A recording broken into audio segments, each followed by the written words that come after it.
Hello everyone. तो आज हम लोग जो चैप्टर स्टार्ट करने जा रहे हैं उस चैप्टर का नाम है कॉन्टिन्यूटी।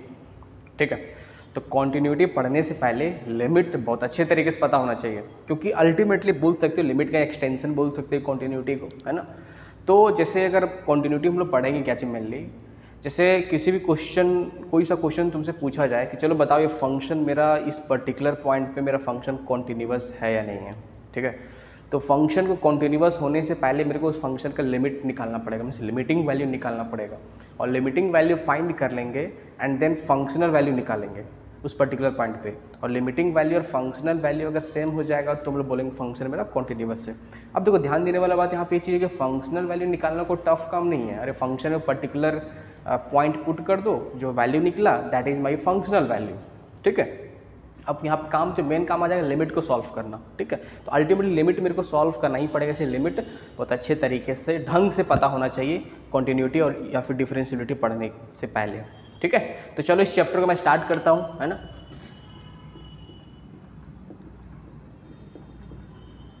कॉन्टिन्यूटी, ठीक है, जैसे मैंने क्या बोला, फंक्शन को कॉन्टिन्यूअस होने के लिए फंक्शन का लिमिटिंग वैल्यू और फंक्शनल वैल्यू अगर सेम होगा तभी फंक्शन बोलेंगे मेरा कॉन्टिन्यूअस है। ठीक है, तो लाइन में लिखता हूँ function should be continuous if there functional value and limiting value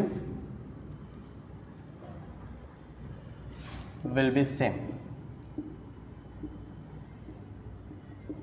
ठीक है, मीन्स किसी भी फंक्शन का किसी पर्टिकुलर पॉइंट पे अगर मेरे को बोला जाए फंक्शन कॉन्टिन्यूअस है या नहीं है, तो अगर उसका फंक्शनल वैल्यू और लिमिटिंग वैल्यू सेम हो जाए तब बोलेंगे फंक्शन मेरा कॉन्टिन्यूअस है। ठीक, वही बोला गया, function should be continuous if there functional value and limiting value will be same. ठीक है, हाँ, अब देखो बोला क्या गया है, जैसे अगर मैं यहाँ पे लिखता हूँ, जैसे एग्जाम्पल समझ ज़्यादा बेटर तरीके समझ में आएगा। सब कुछ को फंक्शन दे रखा है। ठीक है, अगर x इक्वल टू ए में इस फंक्शन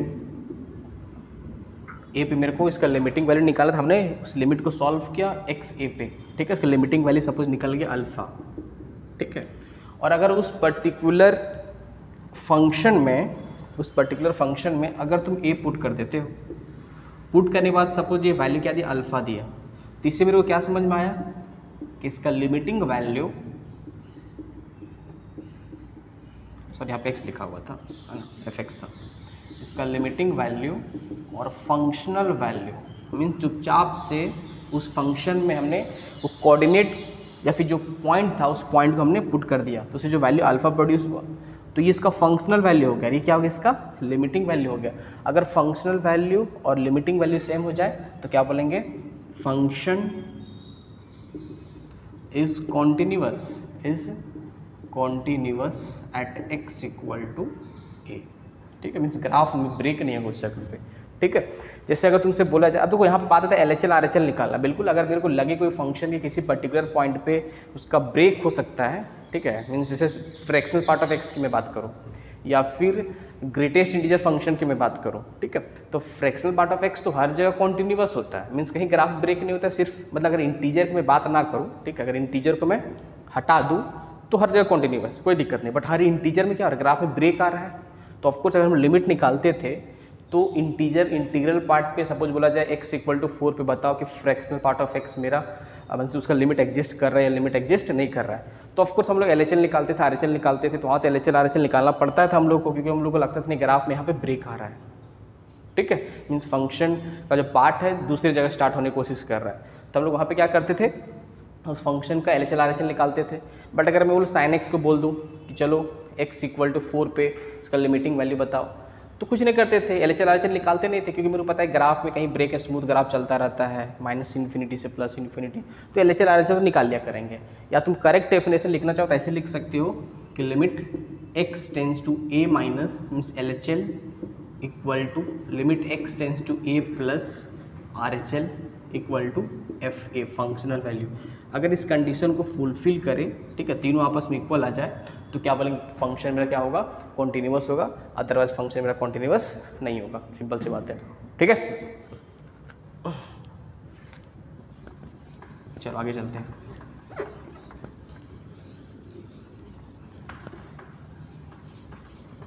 है ना। अब यहाँ सोचने वाला बात इस जगह पे थोड़ा सी चीज़ है, मैं क्या बोला था स्टार्टिंग में कि लिमिट बहुत अच्छे तरीके से पता होना चाहिए, ठीक है।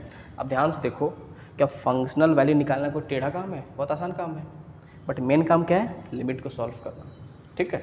इसलिए लिमिट एकदम अच्छे तरीके से क्लियर होना चाहिए सारा कॉन्सेप्ट, ठीक। हर टाइप का जितना इनडिटर्मिनेंट फॉर्म हो, उसे कैटेगरी बांट के क्वेश्चन सॉल्व करो, ताकि ऐसा क्वेश्चन दिखे मेरे को तो मेरे को ये अप्रोच लगाना चाहिए, सब कुछ पता होना चाहिए अच्छे तरीके से, है ना। चलो आगे थोड़ा देख लेते हैं। जैसे सपोज क्वेश्चन ऐसा रहा कि सपोज इसे बोला जाए ये बोला डिस्कस, ऐसा बोला जाए discuss continuity at x equal to 1, ठीक है। और fx जो मेरा फंक्शन दे रखा है, सपोज यहाँ दे रखा है मेरा, है ना, x square minus 1 divide by x minus 1 when x greater than 1 पे, ठीक है। और बोला जाए यहाँ पे, सपोज बोल दिया जाए कि यहाँ पे दे रखा है x square minus 4 divide by x minus 2 when x less than 1, और इक्वल टू बोला जाए यहाँ पे सपोज 2 कर दिया व्हेन x इक्वल टू 1, ऐसा क्वेश्चन है। अब चलो बोलेगा, ठीक है, चलो बताओ कि फंक्शन में fx फंक्शन दे रखा है, ठीक है। इसने क्या बोला कि अगर x मेरा ग्रेटर देन 1 रहा तो fx इक्वल टू दिस, इसका यूज़ करो, ठीक है। और अगर x लेस देन 1 रहा तो इसके नीचे वाले का यूज़ करो, और अगर x एग्जैक्टली 1 रहा तो उसका वैल्यू क्या दे रहा है, 2 दे रहा है। सपोज ऐसा क्वेश्चन दे दे, ठीक है। अब बोला चलो, अब पूछेगा चलो बताओ कि फंक्शन मेरा कॉन्टिन्यूअस है या नहीं है, ठीक है, एट x इक्वल टू 1 पे। तो सिंपल सी बात है, मेरे को पहले फंक्शनल वैल्यू का अगर मैं बात करूं तो ऑफकोर्स फंक्शनल वैल्यू क्या हो जाएगा, इसका f1 क्या हो जाएगा, मीन्स ऑफकोर्स 1 पुट करने पे क्या हुआ, एग्जैक्ट 1 पे fx मेरा 2 है, तो f1 मेरा 2 आ गया, this is my functional value, ठीक है। अब क्या बोला जाएगा, चलो बताओ कि अब लिमिट सॉल्व करेंगे। ऑफकोर्स मेरे को LHL RHL यहाँ निकालना पड़ेगा, क्योंकि LHL के लिए fx equal to this use करना होगा और RHL के लिए fx equal to this use करना पड़ेगा, है ना। तो हम लोग पहले LHL निकाल लेते हैं। LHL that means x tends to 1 minus करोगे तो fx की जगह पे क्या लिखोगे, x square minus 4 divide by x minus 2 लिखोगे, तो ठीक है। 1 पुट करने पे क्या हो जा रहा है, एग्जैक्ट ढंग का आंसर आ जा रहा है, तो इनडिटर्मिनेंट फॉर्म बन ही नहीं रहा है ना। तो क्या हो गया चीज़, ऊपर देखो 1 माइनस 4 कितना हो गया, -3, और यहाँ पे 1 माइनस 2 माइनस 1, तो माइनस माइनस कैंसिल आउट, किसके इक्वल आ गया, 3 आ गया। मीन्स मेरे को अभी समझ में आ गया कि फंक्शन कॉन्टिन्यूअस नहीं है x इक्वल टू 1 पे, क्योंकि LHL इसका 3 आ रहा है, ठीक है। इसके आगे सॉल्व करने की जरूरत नहीं, डायरेक्ट क्या लिखेंगे, मतलब ये मेरा फंक्शन जो दे रखा है ये डिसकॉन्टिन्यूअस है एट x इक्वल टू 1 पे। बट चलो हम लोग क्या निकालते हैं, RHL भी निकाल लेते हैं। अगर तुम RHL निकालो तो x टेंस टू क्या लिखोगे, 1 प्लस लिखोगे, और अगर 1 प्लस लिखे तो fx की जगह पे क्या लिखोगे, x square minus 1 divide by x minus 1 करें, ठीक है, क्योंकि ग्रेटर देन मीन्स 1 से जस्ट बड़ा होगा अगर x, तो fx equal to this function का मेरे को यूज़ करना है ना। तो इसको तुम क्या करोगे, ध्यान से देखो, limit x tends to 1 plus हो गया, ठीक है। इसको लिखोगे x minus 1 into x plus 1 लिखोगे, क्योंकि 1 पुट करने पे 0/0 इनडिटर्मिनेंट फॉर्म बन रहा था, इस लिमिट को सॉल्व करना है, ठीक है। तो कैंसिल आउट हो गया, है ना। तो क्या हो गया, 2 आ गया।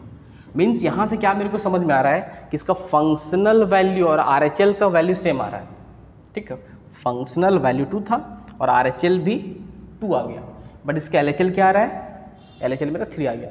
तो सिंपल सी बात है, अगर लिमिट ही एग्जिस्ट नहीं करेगा तो कॉन्टिन्यूअस होने का सवाल ही नहीं उठता है। सबसे पहला काम क्या होता है, लिमिट एग्जिस्ट करना ही चाहिए, तभी कॉन्टिन्यूटी की बात होगी। यहाँ पे क्या हो रहा है, इस जगह पे LHL भी एग्जिस्ट कर रहा है, RHL भी एग्जिस्ट कर रहा है, बट दोनों का वैल्यू डिफरेंट आ रहा है, ठीक है। तो हम लोग क्या बोलेंगे इस जगह पे, हम लोग क्या बोलेंगे, फंक्शन इज डिसकॉन्टिन्यूअस। क्या हो गया, मेरा फंक्शन डिसकॉन्टिन्यूअस हो गया, क्योंकि ऐसे बोल सकते हैं कि लिख लो, मीन्स x 1 माइनस fx, ठीक है, 1 माइनस 3 आ गया, is not equal to limit x tends to 1 plus fx। अलग बात ये किसके F1 के इक्वल है। RHL जो मेरा आ गया, ठीक है, RHL 2 निकला और F1 भी 2 है, तो कोई फर्क नहीं पड़ता है, ठीक है। RHL और F1 क्या है, सेम है, बट LHL मेरा डिफरेंट है, ठीक है।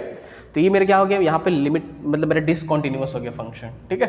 तो इस तरीके से हम लोग मतलब कॉन्टिन्यूअस की बात करा जाएगा तो हम लिमिट निकालेंगे और फंक्शनल वैल्यू निकालेंगे, अगर सेम आएगा तभी कॉन्टिन्यूअस होगा, अदरवाइज डिसकॉन्टिन्यूअस हो जाएगा, ठीक है।